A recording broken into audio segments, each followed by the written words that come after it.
नमस्कार, मेरा नाम कंतेश अग्रवाल है।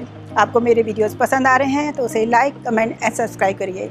आइए, आज हम बात करेंगे खामोशी का क्या महत्व है। इंसान को जितना हो सके उतना खामोश रहना चाहिए, क्योंकि सबसे ज़्यादा गुनाह इंसान की ज़ुबान से ही होते हैं और बोलने से इंसान की एनर्जी भी ख़त्म होती है। तुम सही, मैं गलत, बात ख़त्म।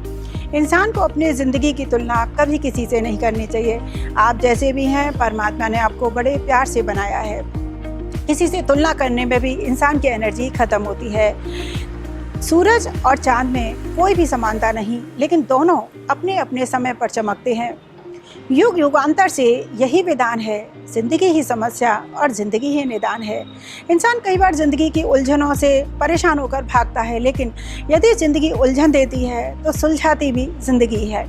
एक चीज़ हमेशा याद रखनी चाहिए, यदि आप जहाँ गलत नहीं हैं वहाँ कभी भी झुकना नहीं चाहिए। इंसान को कभी भी गलत आदमी के साथ आप सही हैं तो झुकना नहीं चाहिए, और किसी को गलत बात कभी समझ में भी नहीं आती सही व्यक्ति को, और गलत व्यक्ति को सही बात समझ में नहीं आती, क्योंकि तराजू जो होता है वो सिर्फ किसी भी चीज़ का वजन बता सकता है, क्वालिटी नहीं। मूर्ख व्यक्ति हमेशा अहंकार का शोर मचाता रहता है, और ज्ञानी हमेशा खामोशी में काम करता है। वो खामोशी में बहुत लंबी यात्रा करता है, और अहंकारी हमेशा मैं का शोर मचाता रहता है। जैसे दिया को जलाने के लिए तेल की ज़रूरत होती है और हवा रहित स्थान की ज़रूरत होती है, वैसे ही इंसान को खुश रहने के लिए अंदर की शांति की ज़रूरत होती है। और ये शांति इंसान को मिलती है जब किसी भी इंसान के अंदर कोई कामना, कोई वासना, कोई आसक्ति नहीं होती। जब इंसान को अपनी ज़िंदगी से कोई शिकायत नहीं होती है, तब इंसान के अंदर एक खामोशी घटित होती है, एक शांति घटित होती है, और उसी से वो प्रसन्न रहता है।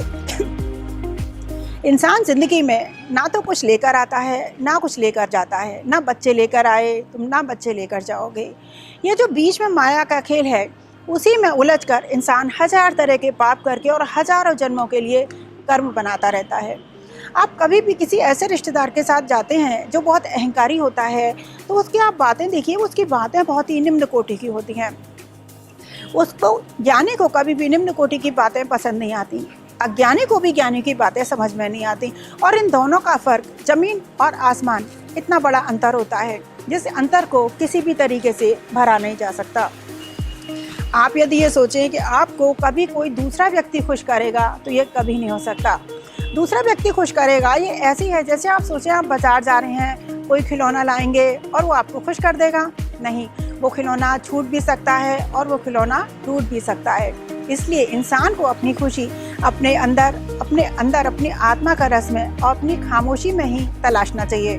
सागर को देखिए, कितना बड़ा सागर है, चारों ओर पानी ही पानी है, लेकिन वो पानी किसी काम का नहीं है। ना आप उससे नहा सकते हैं, ना आप उसे पी सकते हैं, ना उससे कपड़े धो सकते हैं, किसी काम का नहीं। गलती से आप नहा भी लिए तो आपके शरीर में बालू भर जाएगी, आपको फिर से साफ पानी में नहाना पड़ेगा। ऐसे ही संसार में चारों ओर सुख दिखाई देता है, लेकिन संसार में सुख और दर्पण में मुख दिखता है पर होता नहीं। संसार में सुख दिखाई जरूर देता है, लेकिन संसार में सुख होता नहीं है। सागर का फिर भी आदि और अंत है, लेकिन जो इंसान माया जाल में फंसकर दिन और रात भाग रहा है, उसका कोई आदि और अंत नहीं है, और अंत में इंसान खाली हाथी जाता है।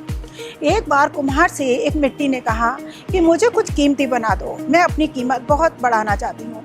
कुम्हार बोला, ठीक है, मैं तुम्हारी कीमत तो बढ़ा दूंगा, पर इसके लिए तुम्हें पानी में घुलने के लिए, डंडे से पिटने के लिए और चाक पे चढ़ने के लिए तैयार रहना होगा। मिट्टी बोली, ठीक है, मैं सबके लिए तैयार हूँ, मुझे किसी भी कीमत पर अपनी कीमत बढ़ानी है। और वो सबके लिए तैयार हो गई। कुम्हार ने उसे पानी में घोला, डंडे से पीटा, चाक पर चढ़ाया और फिर सुंदर सुंदर बर्तन बनाए, फिर उसे पकाया, और उस कच्ची मिट्टी की कीमत बढ़ गई। जब कच्ची मिट्टी इतने कष्ट सहकर अपनी कीमत बढ़ा सकती है, तो इंसान छोटी छोटी परेशानियों से परेशान होकर क्यों घबराता है। परेशानियां ज़िंदगी में आती हैं ताकि उसको उलझन को सुलझाओ और अपनी ज़िंदगी में अपनी कीमत बढ़ाओ। और ये कीमत इंसान अपनी खामोशी में रहकर, जब इंसान खामोशी और शांति को पाता है, तभी इंसान सारी उलझनों को सुलझा सकता है और ज़िंदगी में अपना आनंद मना सकता है। जय श्री कृष्ण। आज के लिए इतना ही। अगली बार हम फिर किसी और विषय पर चर्चा करेंगे। नमस्कार।